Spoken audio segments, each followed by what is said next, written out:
representative as well. In Jesus' name we pray. Amen. Amen. You know, we got a lot of great news moving around through the state of Michigan right now. This is a definitely a changing and a transition for the American nation after being post-pandemic. You know, COVID-19 for a couple years shut down the world and paralyzed the world. It paralyzed us. You know, we couldn't leave our homes, shelter in place, curfews. Now that we're emerging, COVID is still amongst us. We still have to observe all the necessary things and the rules to be able to keep us and our families safe.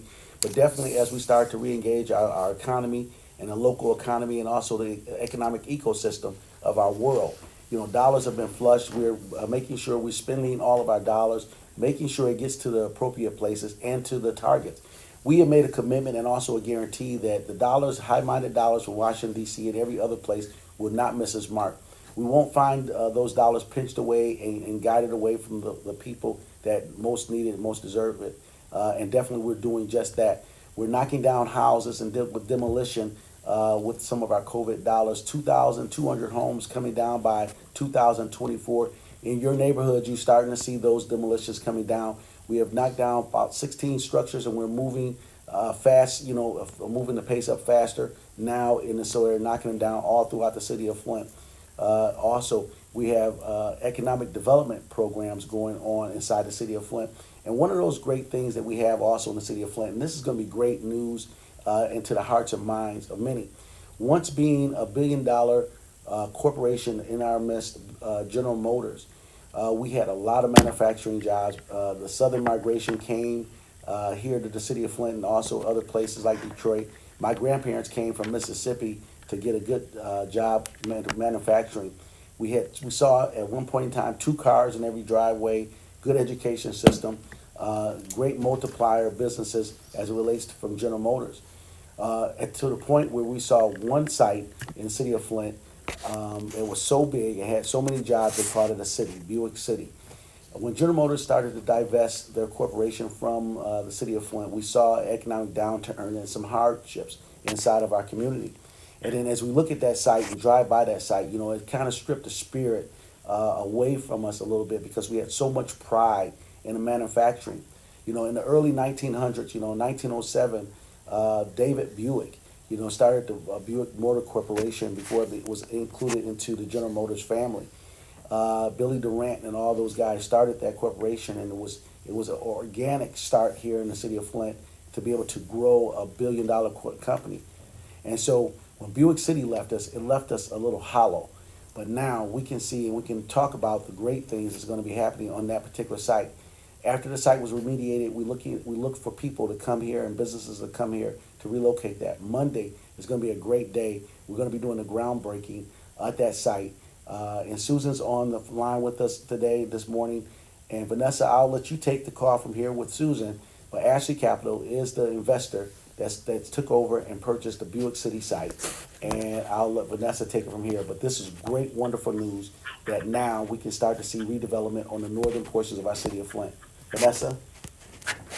Absolutely. Good morning, Mayor. Good morning to our radio listeners. And as always, Pastor Pettigrew, so good to have you with us as well. And good morning, Susan.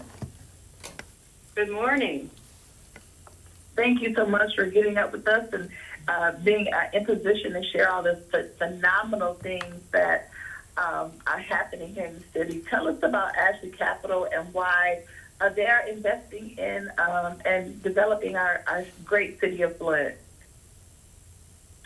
Sure. So Ashley Capital is an industrial real estate development company that's been around since about 1984, and they started investing in Michigan in 1992, and they specialized in buying the, what used to be termed and still is by some, the Rust Belt properties. So properties that were very challenging and maybe had been abandoned by former industry, and they would redevelop and reposition those properties, turn them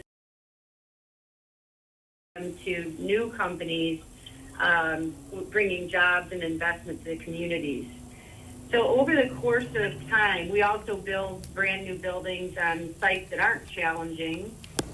So we do a lot, but we do focus on industrial.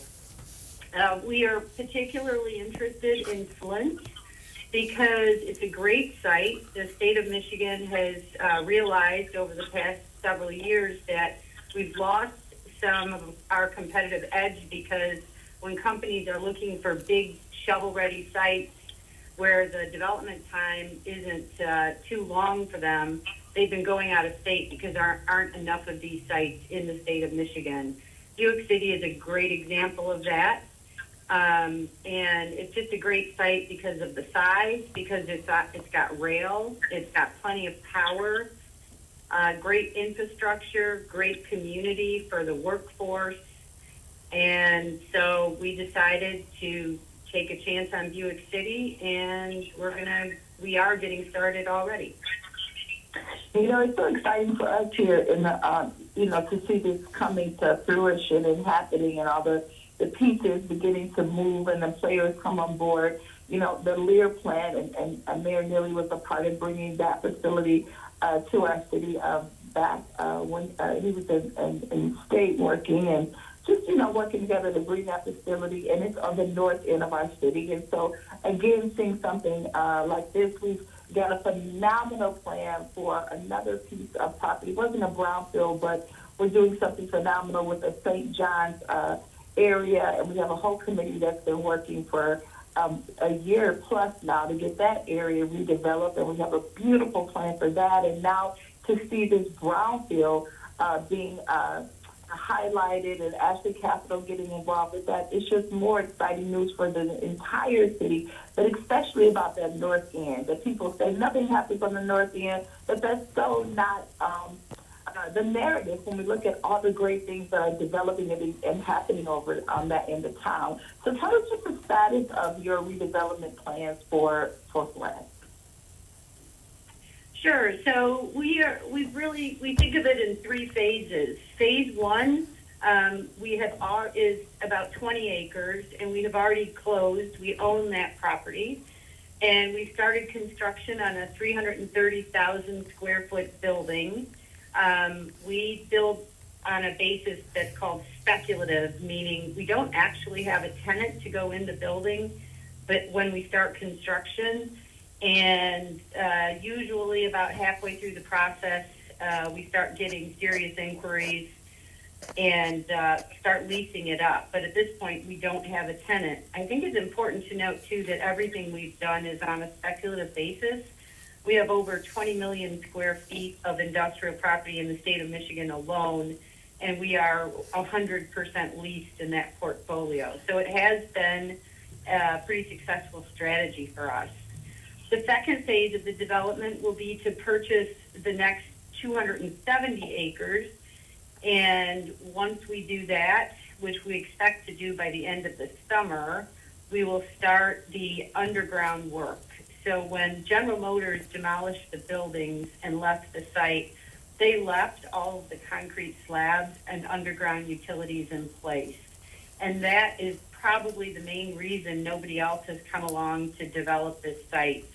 It's very, very expensive just to get the site up to what I would call a normal brownfield condition. So the next thing we're going to do is start getting all those concrete slabs and utilities out from underground for the phase two. And then phase three is two parcels that the Racer Trust, who owns the site, they're still working out environmental agreements with the state of Michigan. And once those and cleanup activities have been completed in the future, then we expect that we will be purchasing those two parcels as well. All told, if the plan works out as we hope it does, we'll end up having potentially about 3.5 million square feet over about 10 buildings on that site.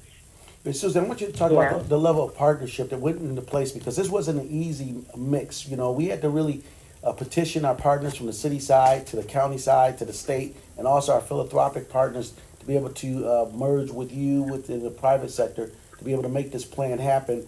And so when we talk about the elements of prayer planning and partnership, it really worked out in this capacity. So tell us a little bit about the partnership that you had to engage in. We had to put this together for you. Sure, and this really is the key to why we're there and why we're moving forward. Mayor, as you know, so the cost of these underground utilities and concrete slabs and foundations and so on is estimated to be about $17 million just to get started on the project. And in order to do that, it didn't make sense financially for any one company to do it because you just couldn't recoup that investment. And the city stepped in, as well as the county and the Mott Foundation and the state of Michigan. So between those four entities, we were able to raise the $17 million to start and do that work just to bring this up to what I said was a normal brownfield. But for the city's effort in coordinating that, it really wouldn't be happening. And Mayor, as I've said many times, thank you for that effort, because that's why we're there. You know, and that's what we have to look forward to. You know, and so now, you know, one site that was very populated with a lot of business and a lot of growth. You know, we are once again moving in that direction to repopulate with jobs and life on the north side. And the multiplier from this project is going to reap benefits for the next generation.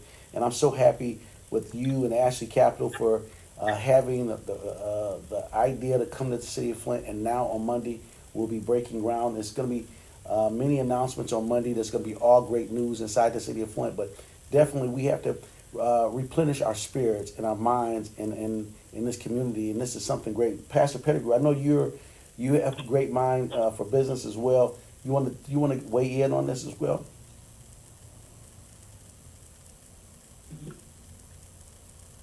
Pastor, you there? Okay, I think he's probably on mute, Vanessa, but definitely, we want to talk about some of the other activities that's going on inside the city of Flint. We make a transition going through Charlie Dotson, Aquatic Nation. Today is the day that they're taking a lot of children to the movie theater to be able to see the Disney animated movie Little Mermaid.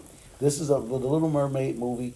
This year is used as one of the things that keeps kids' imaginations to grow, as kids use the canvas of their imagination to carve out some of the things they want to do in life and become.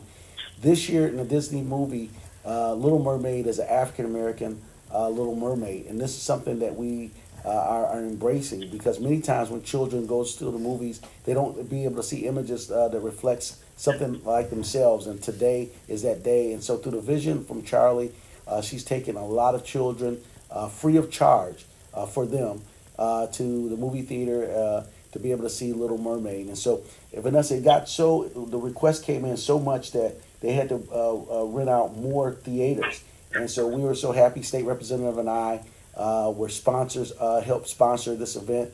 But kudos to Charlie for doing this, and this is another great day. But then also, Pastor, tonight in the city of Detroit at the Little Caesars Arena, Flintstone, born and raised, our own champion in the city of Flint, is defending her title. Clarissa Shields will be traveling down there to support her, to let her know that Flint is behind her, and she'll be fighting tonight in the city of Detroit. Vanessa, what do you think about that? I think it is phenomenal. You know, I've heard so many people talking about going down and being a part of the cheering crowd for Clarissa. I mean, and when we had the last celebration for her that you sponsored, Mayor, at the Capitol Theater, and she got an opportunity to speak. It was such a blessing, because you began to kind of be able to get into her mind and think about the prep and, you know, the emotions and everything that goes into a fight. And so, you know, having all of that information and thinking about where she is and her mental stability, you know, I mean, her mental game, like what she goes through to get herself ready for a fight.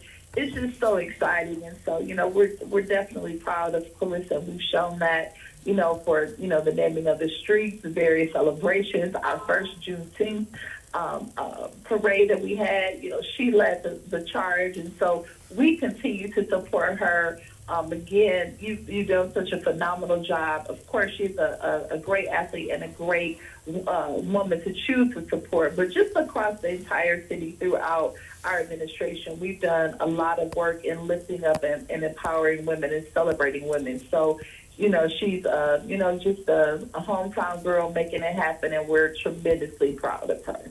Yeah, speaking of that, lifting and honoring people while they're still here with us, with that, Gloria Cole, our brand new library in our art culture area. If you haven't been to the Flint Public Library in a while, you need to go by there. It is a fantastic, phenomenal rebuild, and they were able to put together a level of partnership, also using dollars from the philanthropic community as well as the state. Help put this together, and also for people donating dollars for the new library that was open last year. Today at 2:00 is going to be the renaming of the Flint Public Library. Vanessa, I'll be there in the celebration of this, but it's going to be named after one of our Flint greats, Gloria Cole. And so this is in succession to some of the things that we have had over the last couple years in the city of Flint for the renaming of this library in her honor. Pastor, are you queued in yet? Or are you still on mute? I am back in, Mayor. I'm so sorry about that. No worries, but we're talking about the renaming of the library today. The Flint Public Library now will be the Gloria Cole's Library. That ceremony is at 2:00. If you're available to come by, to be able to congratulate her, and also this is a phenomenal thing that's happening inside the city. And Vanessa, over the last couple of years, we've been able to do a few different things in this area to recognize people. We did the fire station #1 fire headquarters at the Joe Davis Jr. We named the fire station. He was the first African American firefighter in the city of Flint.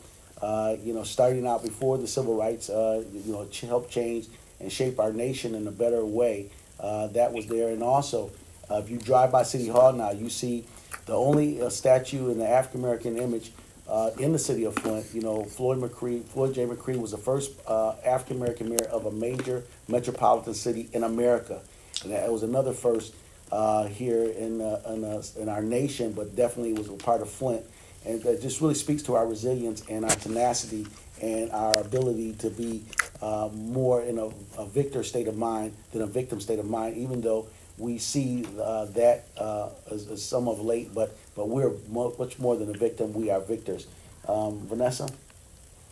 Absolutely, Mayor. And even when you have an opportunity to come into City Hall to, frequent our building for tax assessments or visiting our customer service department, you see the beautiful busk right there in the lobby that represents so many other strong, influential women in our city who have made things happen. And so most definitely we take time out and make a special effort to lift up the minority people that have not gotten the accolades and the kudos that they really deserve, having been such servants and such champions for our city. And Gloria Cole, she's been there working, through so many years, and has helped so many people and been there as a cornerstone for our library. And even so humble that, when the idea of renaming it, she was like, me? Like, oh, no, isn't there somebody else? And we're like, no, it's you. It's your time. And so what an awesome opportunity. And yes, Mayor, as you said, it looks so phenomenal over there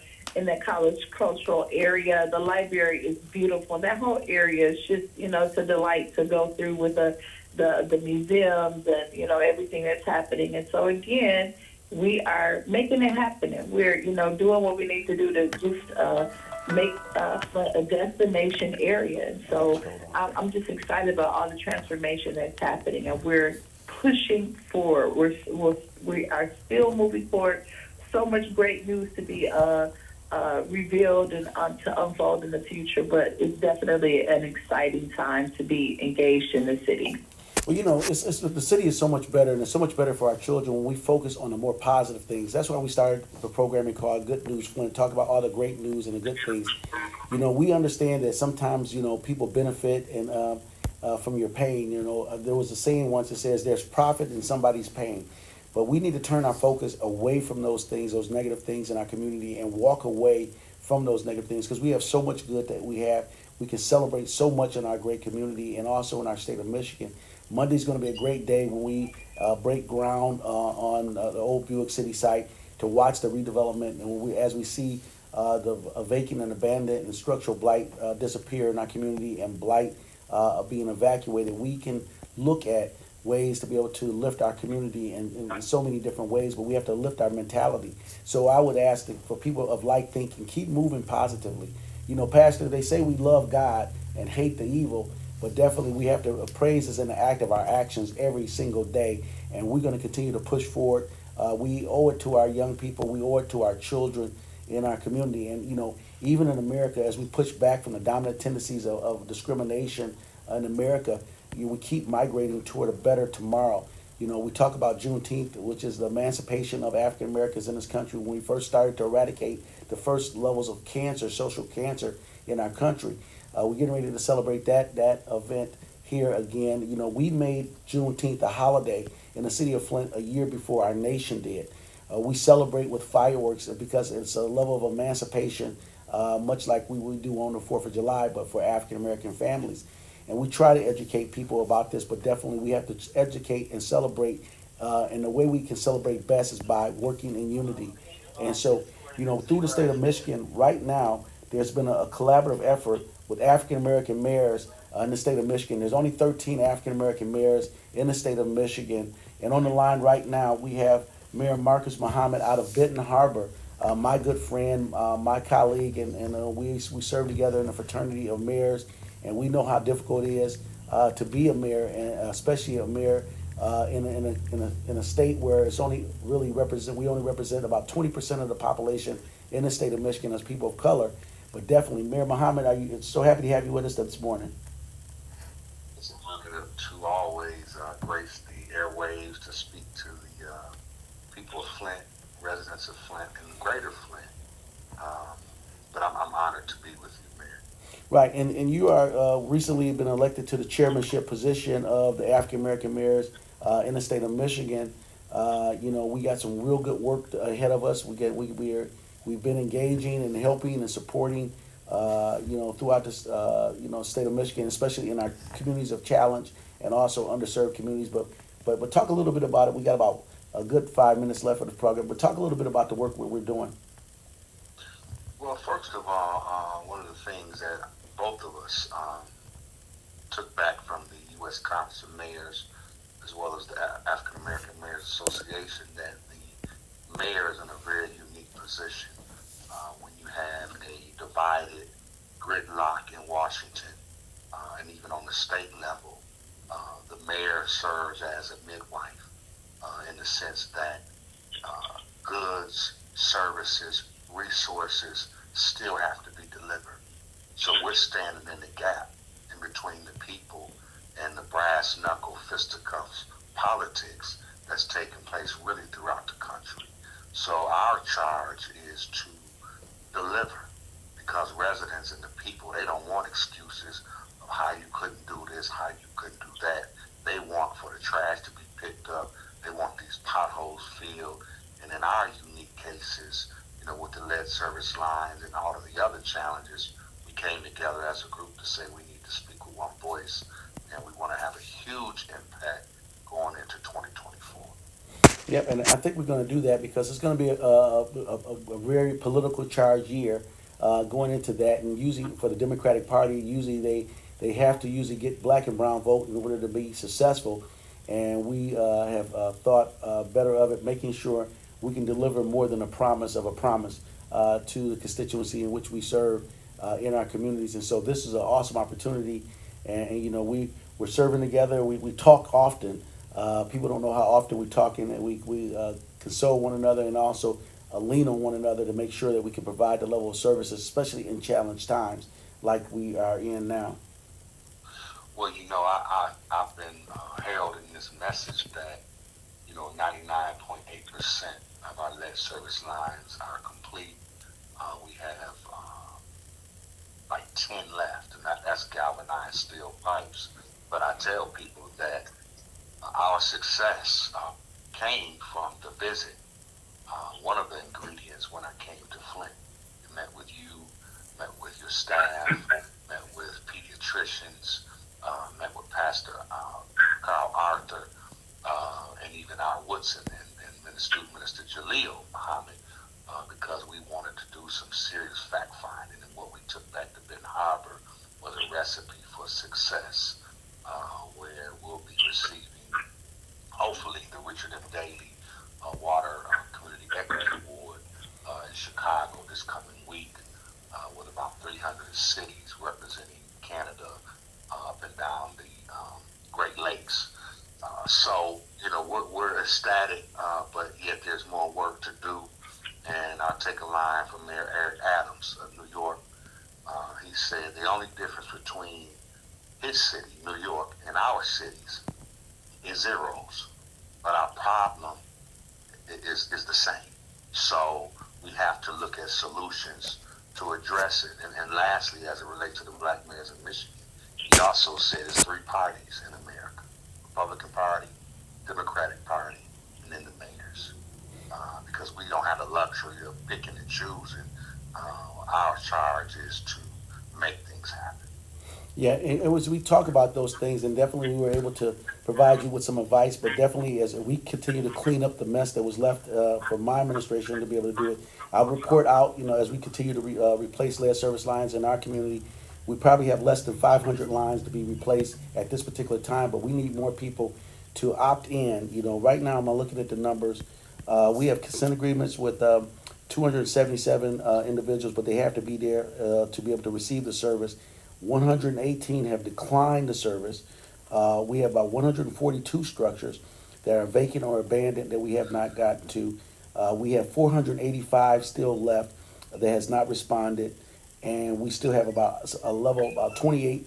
We still have some outstanding work to do there, but those are the great numbers. And what happens is that when we get down to the last little bit of that, and we're down definitely past the 98% as completion as well. But with the 485 is we need those individuals to respond to our communications and to engage us. We cannot do it here, unlike in the city of Ben Harbor. We cannot do the work unless we have consent and they have to be present. But we're winding it down.